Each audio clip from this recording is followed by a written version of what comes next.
Hello everyone, आप लोगों का मेरे चैनल पर स्वागत है। हम लोग देखेंगे आज चैप्टर नंबर 1 का जनसंख्या वृद्धि घनत्व वितरण और संगठन चैप्टर का पार्ट 2 वीडियो। एमसीक्यूज क्वेश्चन है। मैंने आप लोगों को कहा था कि इसके 100 एमसीक्यूज मिलेंगे, तो 40 एमसीक्यूज फर्स्ट वीडियो में हो गए थे और 40 एमसीक्यूज इस वीडियो में रहेंगे। ठीक है, इस वीडियो का ये सेकेंड पार्ट है। तो चलिए बिना टाइम वेस्ट करे स्टार्ट करते हैं। प्रश्न नंबर 1, नगरीय जनसंख्या किन 2 स्थानों पर अधिक पाई जाती है? आंसर गोवा और महाराष्ट्र। क्वेश्चन नंबर 2, जनसंख्या भूगोल के अंतर्गत अध्ययन का एक स्पष्ट क्षेत्र क्या है? आंसर क्या है? जनसंख्या संगठन। क्वेश्चन नंबर 3, किशोर से संबंधित 2 चुनौतियाँ बताइए।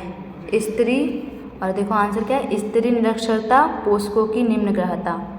क्वेश्चन नंबर 4 क्या कह रहा है? किशोर व किशोरी देश में कितने प्रतिशत है? कहने का मतलब हमारी जनसंख्या है, तो जनसंख्या में क्या होते हैं? वृद्ध लोग होते हैं, बच्चे लोग होते हैं और किशोर और किशोरियाँ भी होती हैं। तो वही वो बोला है कि किशोर और किशोरियों का प्रतिशत। तो देखो किशोर का कितना है, मान के चलो जो हमारे किशोर हैं यानी टीनेजर्स हैं वो 100% है, तो 100 में से कुछ स्त्रियाँ होंगी कुछ पुरुष होंगे, तो इसलिए किशोर हैं 52.7% यानी कि 52.7% परसेंटेज, और किशोरियों कितनी है 47.3% या 3%। ओके, आगे देखते हैं। क्वेश्चन नंबर 5, वर्तमान में किशोरों का अंश कितना है? 20.9%। वर्तमान में इतने क्या है हमारे किशोर हैं। अब इनको हमने जब 100 माना तब उसके बाद हमने किशोरियों का प्रतिशत बताया और किशोरों का बताया। ठीक है। क्वेश्चन नंबर 6, कौशल विकास योजना का उद्देश्य क्या था? उत्तर क्या है?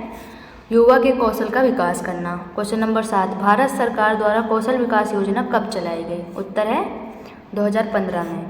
क्वेश्चन नंबर 8, भारत सरकार द्वारा किशोरों के लिए चलाई गई नीति क्या थी? राष्ट्रीय युवा नीति। ठीक है। और क्वेश्चन नंबर 9 क्या है? राष्ट्रीय युवा नीति का उद्देश्य क्या था? किशोरों का समग्र विकास, यानी कि राष्ट्रीय युवा नीति चलाई गई तो इसका उद्देश्य यह था कि जो हमारे देश में टीनेजर्स हैं उनका क्या हो? विकास हो, वो लोग डेवलप करें। ठीक है। क्वेश्चन नंबर 10, राष्ट्रीय युवा नीति कब लागू हुई? इंपॉर्टेंट है ये क्वेश्चन, मोस्ट इंपॉर्टेंट क्वेश्चन है। वैसे तो डेट्स ज़्यादा एग्जाम में पूछे नहीं जाते हैं, बट ये पूछा जाता है, तो इसका आंसर क्या है? फरवरी 2014 में।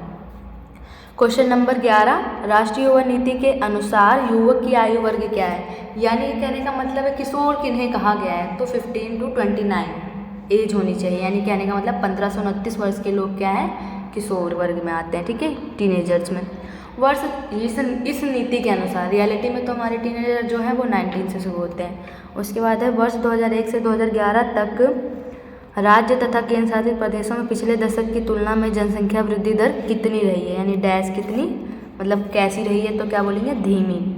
क्वेश्चन नंबर 13 क्या है? ऐसे 3 राज्यों का नाम बताइए जहां उच्च जनसंख्या वृद्धि दर मिलती है। आंसर क्या है? गुजरात, महाराष्ट्र और राजस्थान। इन तीनों राज्यों में जनसंख्या वृद्धि दर कैसी पाई जाती है? उच्च पाई जाती है। क्वेश्चन नंबर 14, ऐसे 3 राज्यों के नाम बताइए जहां न्यूनतम वृद्धि कितनी है? 20%।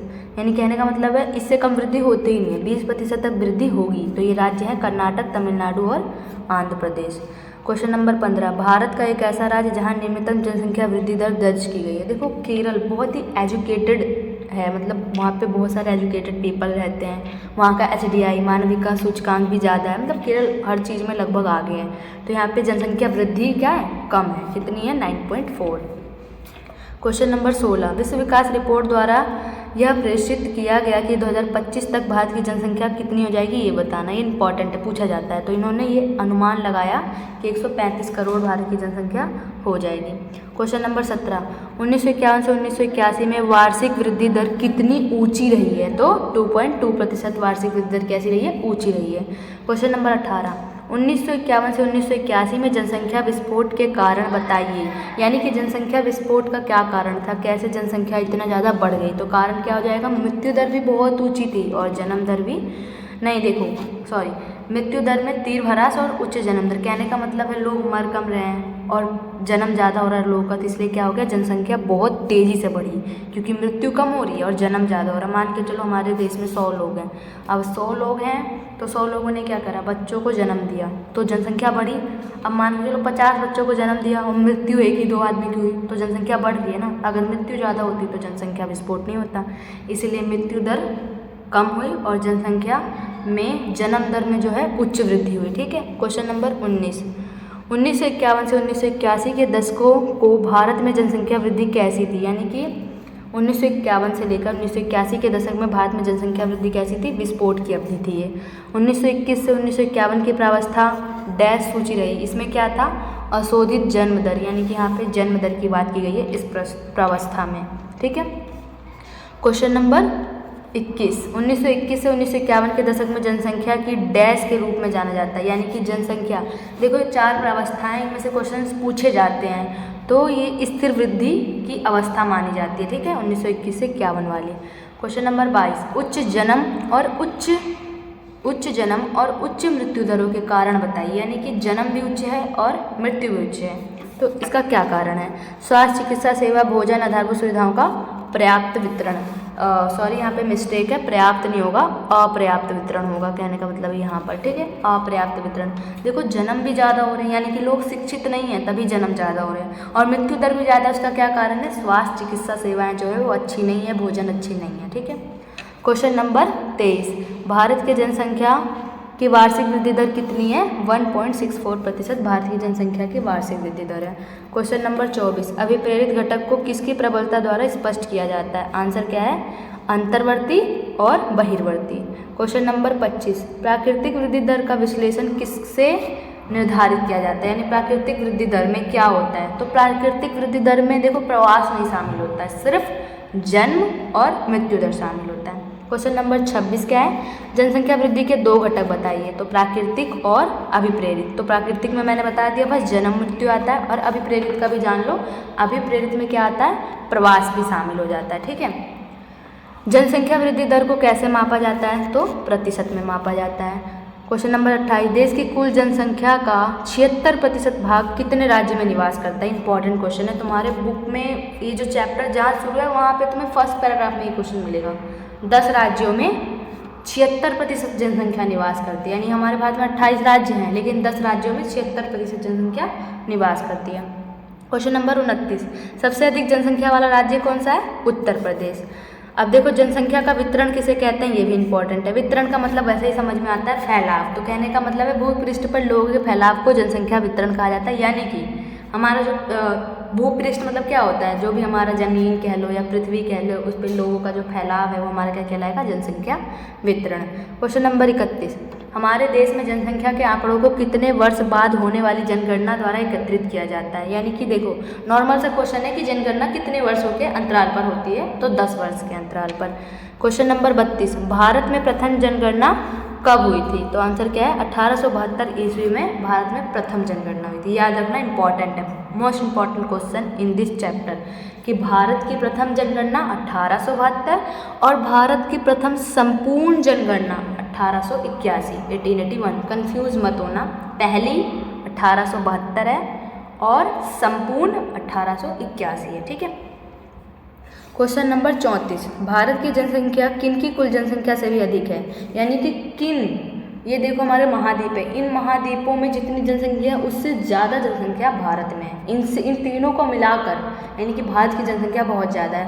और एट दिस टाइम आप लोगों को पता होगा कि अब अगर आप गूगल पे सर्च करो और रियलिटी में भी विश्व का सबसे अधिक जनसंख्या वाला देश अब भारत है, अपनी 142 टू 148 करोड़, शायद 148 करोड़ तक मान के चलो, 142 से प्लस हो चुका है। तो यानी कि भारत की जनसंख्या अब चीन से भी ज़्यादा अधिक है। तो भारत अब जनसंख्या में फर्स्ट नंबर पर आ गया विश्व में। ठीक है।